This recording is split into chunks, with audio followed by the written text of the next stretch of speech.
Welcome back to another review. It's been quite a while since I've done one, probably about a month or so, somewhere around there. So was able to catch Cheap Trick and ZZ Top, and I'm going to talk briefly about Cheap Trick because I think I already did a review of them before when I was in the C's of my collection.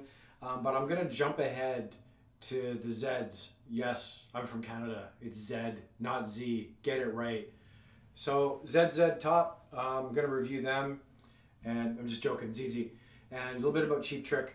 Now, the show was great. I gotta say, Cheap Trick for me was always a band that I resonated with. I love them. I think that they're a fun, rockin', showy, goofy rock and roll band. And I posted something on my Facebook. For those of you who subscribe, who follow me on Instagram or Facebook, it's a live at Budokan in Japan where they were massive. 1977, doing Surrender. Robin Zander, he hasn't changed. The guy still got swagger. He never was a jumping off the amplifier type of guy. He wasn't macho either, but he still had the chops. He could still sing. And if you watch him back in the 70s, he was a great frontman, one of the best. He was kind of like a cross between Rod Stewart and, you know, I don't know. He was a unique individual, but he certainly had that sex appeal going on. And they just had a flair. They were all really cool personalities, especially Bunny Carlos on drums. That's Bun, B-U-N, middle initial of E, Carlos, not Bunny. Anyway, great drummer. He always wore a suit and tie, played the kit, big guy, glasses. Like, this guy's a drummer, but he could kill it. So the only album I have is Live at Budokan. I've talked about this before.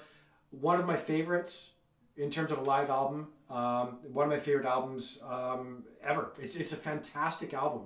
And it's because of the crowd in Japan. The girls went nuts. They were screaming. They were singing to every song. And that's what this concert was. We were singing to every song, and it was fantastic. So, there's a few albums I have of ZZ Top. Now, I'd like to talk to you really briefly and give you a history lesson on the blues. Because ZZ Top changed the blues. You had people like Clapton, you know, I don't want to go through all the names of blues players, but you know them. Greg Allman, all great blues players. Well, Billy Gibbons, the guitar player ZZ Top, is criminally underrated as a guitarist.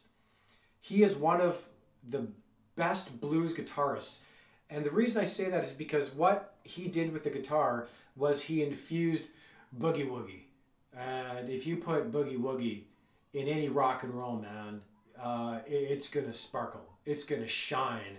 And ZZ Top, they fucking shine. They were a force when they came out with their first album in 1970. Their first album, and how did they form? Well, the drummer, the only one that didn't have the beard, well, none of them had a beard at that time, but I'll get into the beard later. Frank Beard, the drummer, was with Dusty Hill, the bass player, looking for a guitarist, maybe another singer. And they partied with Billy Gibbons. The next morning he woke up and he said, "Oh, great, congratulations joining the band." He said, "What are you talking about?" He said, "You joined last night." He was so drunk he didn't remember. But he said, "Yeah, okay." And so he joined, and the rest is history. Now, when ZZ Top grew up, they grew up in the 50s and 60s. And in Texas, I know Billy Gibbons did, I think the other two as well. They're known as the Little Band from Texas. There was only 3 of them. And they grew up in the 50s with music, the country music in Texas, as well as you know, a lot of the Mexican stations that you could get. You know, like you'd get Mexican music. And that resonated with them too. A lot of ZZ Top's music is about the Deep South and... you know, I'll get into that too later, but they changed rock because they took the blues and they made it fun. And blues up to 1970 wasn't fun music. It was very good, but it wasn't fun in, you know, the way that ZZ Top made it. Now, the first album, called ZZ Top's first album, was really great. I think it's a fantastic opening album. Is it their best? I don't think it's their best, but it certainly shows what they were going to become. And then I think in 1973, 72 or 73, there was an album between that one. It was called Rio Grande Mud. And that has some great tracks on it. They got better. And then it was a 1973's Tres Hombre. If you're going to get a ZZ Top album, get this one. Or you could get Eliminator, which I'm going to come to. But Tres Hombre, I think is their best. It's ZZ Top at their boogiest, at their thick, heavy blues best. The lyrics, the guitar, it's got things like LaGrange, which is probably the most popular hit, and Waiting for the Bus. Jesus Just Left for Chicago. You want a fantastic blues song and hear what I'm talking about? Listen to that. Great, great track. Tres Hombre, fantastic album. The other album I have is a half live album and half studio tracks. It's called Fandango. I love this album because there's a few tracks on here that I think if you want to know who ZZ Top is, yeah, I'm going to get to this one. I'll get to Eliminator, but if you really want to get to know who they are, do Tres Hombre and get to know this one too, Fandango. Them live, kicks ass. Fantastic. They do a version of Jailhouse Rock by Elvis that is better than Elvis by a long shot. And there's another one on here called Heard It on the X. That's one of the studio ones on side 2. Fantastic live album. I go back to this a lot. Now, for me personally, I didn't know ZZ Top until would have been 85, or was it 84? Give me a sec. 83, actually, with Eliminator. Now, Eliminator, listen to all the hits on this record. Give Me All Your Lovin', Got Me Under Pressure, Sharp Dressed Man, Legs. It's packed full of hits.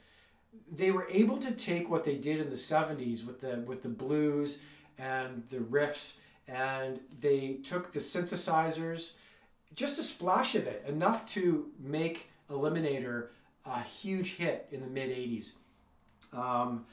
Is this one of their best? Yeah, absolutely, it's one of their best.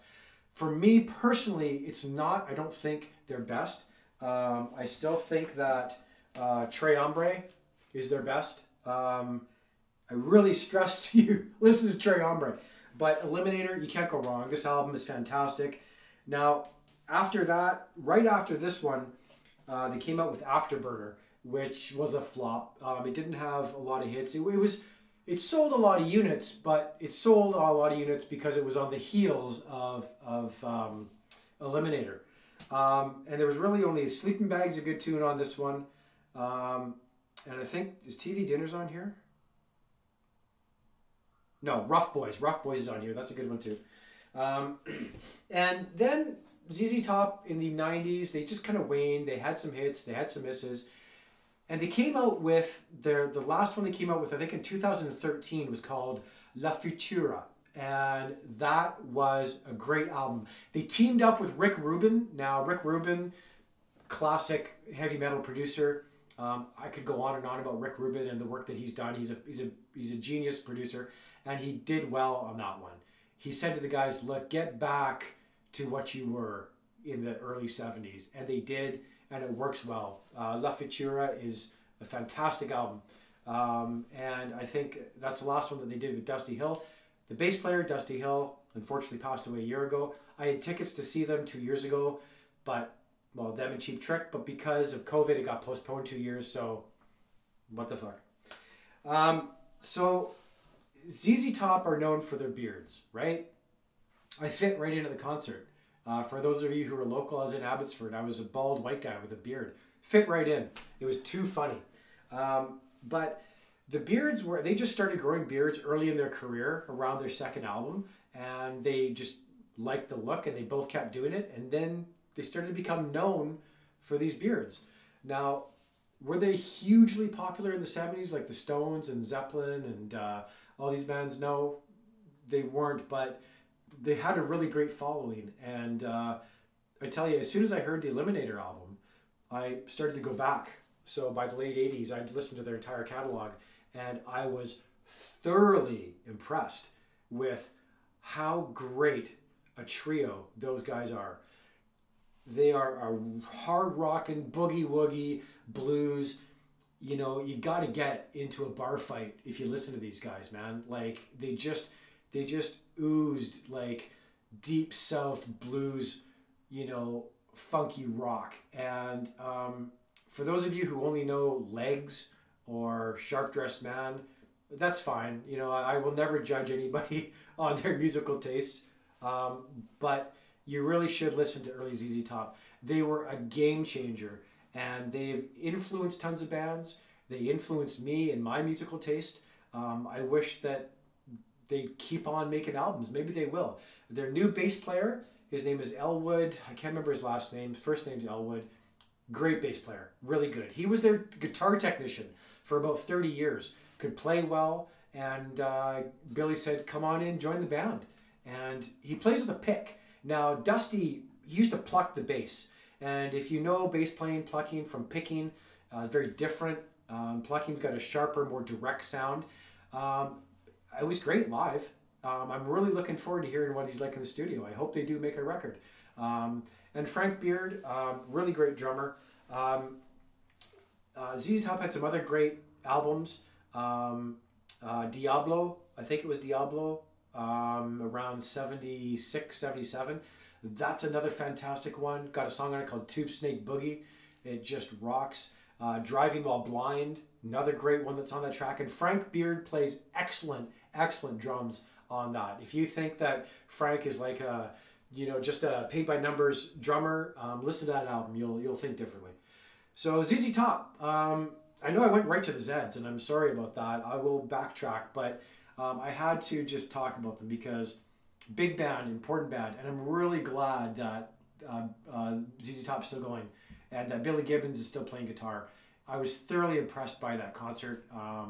You know, no matter how old you get, in general, your guitar style doesn't change unless you get arthritis. He's in his mid-70s, maybe he is, but didn't show on that night. You know, he tore it up. So, fantastic show and a great band. I would actually have to put ZZ Top in my top 5 of all time rock bands. They are a band that if I'm going on a long road trip, I'm going to be on the highway for 2 or 3 hours, it's ZZ Top at top volume, hands down. So, anyway, I hope you enjoyed the review, guys. I really appreciate you watching. I've had a few subscribers, and thanks so much for that. I do throw in some of my audio gear downstairs. I got a nice stereo. I like to talk about it, review stuff like that. But the main focus of this channel is going to be on record reviews. So I hope you're still digging it. Leave a comment if you are, man. And yeah, I'll see you next time when I review somebody else.